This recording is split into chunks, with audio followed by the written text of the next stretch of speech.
All right. Today's topic, for the third time, I've had a couple of tech issues so far, but hopefully this third time is a charm here. Do concussions cause other sports injuries? So we're going to start by looking at the different pieces to what a concussion, or different components, different symptoms, different body systems basically that a concussion can affect. So it can affect vision, it can affect the vestibular system, which is basically the parts of the inner ear and the brain that control balance and eye movement, which is very important for knowing where we are kind of in space and as we're walking and doing life and moving and that kind of thing. It can affect the nervous system. It can affect your psychological effects, psychiatric effects, mood, head and neck effects, meaning that headaches are very common in concussions, but then there's also people that have issues with neck pain due to the impact and the whiplash of the initial injury. And then there are cognitive effects as well. So when we talk about concussion recovery, what ends up happening as we get an athlete to kind of recover from a concussion, our first goal is to try to get, I'm going to flip back here for a second, all of these symptoms here to kind of stabilize. And then from there, we're gradually trying to ramp them back into their activities. And this is both physical, so getting them back into, the physical side of their sport, the running, the sprinting, the, whatever exertion they need to do for that, but then also cognitive. So that is anywhere from things like schoolwork, job, life, kind of cognitive things that you need to use your brain for, but then also decision-making with sports. So, ramping up drills and things that include more and more of that quick decision-making. As we're doing this, we're monitoring for any of their symptoms to flare up, throughout this whole process, because what ends up happening is if they flare up, then we need to kind of ramp back down for a second, tone things back down, and then kind of ramp back up again. And that happens, that actually is pretty common throughout concussion recovery. So we're kind of monitoring that and adjusting as needed. That whole process can take anywhere from a week to a number of weeks. Everyone is different with this process, just for a lot of other reasons. But then when we think about concussions and injuries, unfortunately, there is a growing amount of research that's showing that athletes who have had a concussion have increased odds of having a muscle, ligament, tendon, skeletal injury. That's what we call musculoskeletal injury after they go back to their sport compared to athletes without a concussion. Some of the research is showing that it's even double the odds of having a musculoskeletal injury. So not great statistics, but why is that the case? So let's kind of start by, we need to understand a concept called motor control to understand that. Motor control is basically how your nervous system interacts with the rest of your body and also the environment.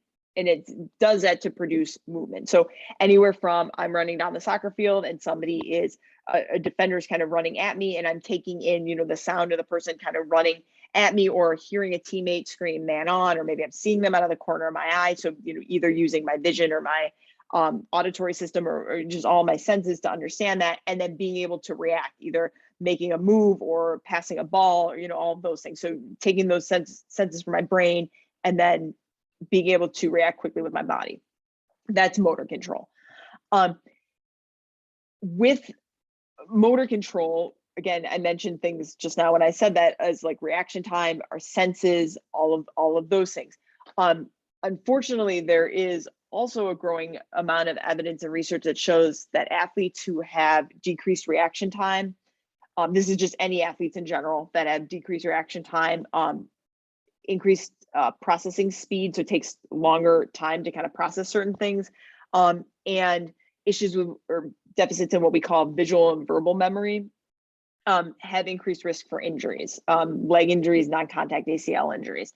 And before I go any further with this, it's really important to understand that the athletes in these research studies that have been tested on, visual and verbal memory, processing speed, reaction time, their scores still fell within acceptable limits. They just had lower scores as compared to other people that didn't go on to sustain injuries. So it's not like they're significantly slower than other people. If you're somebody who has had an injury, I'm not saying that you're having issues with reaction time, that kind of thing. It's just that the scores are a little bit lower versus athletes that don't have injuries. And again, there's a gray area here. People who, doesn't mean to say that just because you have a change in reaction time means that you're going to have an injury. Just saying there's association being shown in the research with these things. We don't have defined ranges of scores right now that would put a person at risk for injury. The only thing we do know is that reaction time scores on what we call the impact test, that's an online test that a lot of teams use as for baseline with reaction time and use it for management of concussions, that the impact test scores of greater than like about 550 milliseconds, so not a lot, that's a quick amount of time, is associated with lower body injury risk, and that was studied in collegiate athletes. But basically, what we think may be happening is after a concussion, you have changes in some cognitive realms.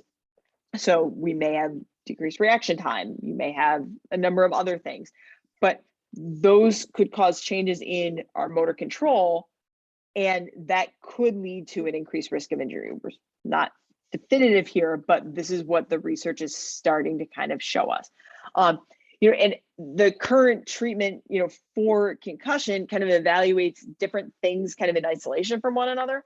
So we need to remember as we're working with these athletes that motor control requires multiple systems being able to work together, being able to integrate what's happening on the field with 100 things going on versus what's happening, here in my PT clinic where things are a lot more isolated.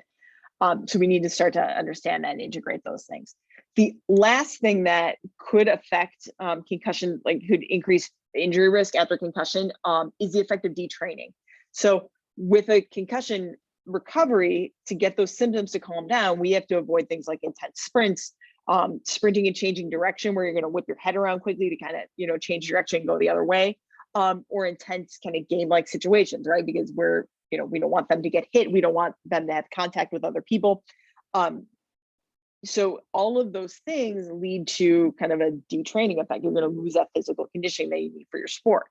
And depending on how long it takes somebody to recover from a concussion, there could be a lot of detraining that's happening. If the athlete goes back too soon without preparing to get them back into shape, we have what's called a spike in their workload. I've done other videos on load management. If you want more information on that, check them out. That spike in workload has been documented to be related to injury risk in all athletes, not just athletes after a concussion. So it's really important to, when we are recovering an athlete from a concussion, to take them back through a real progression of these things without just throwing them back on the field just on the basis of like your impact test scores or your concussion scores look fine, so you're ready to go back and play. So that is it for today.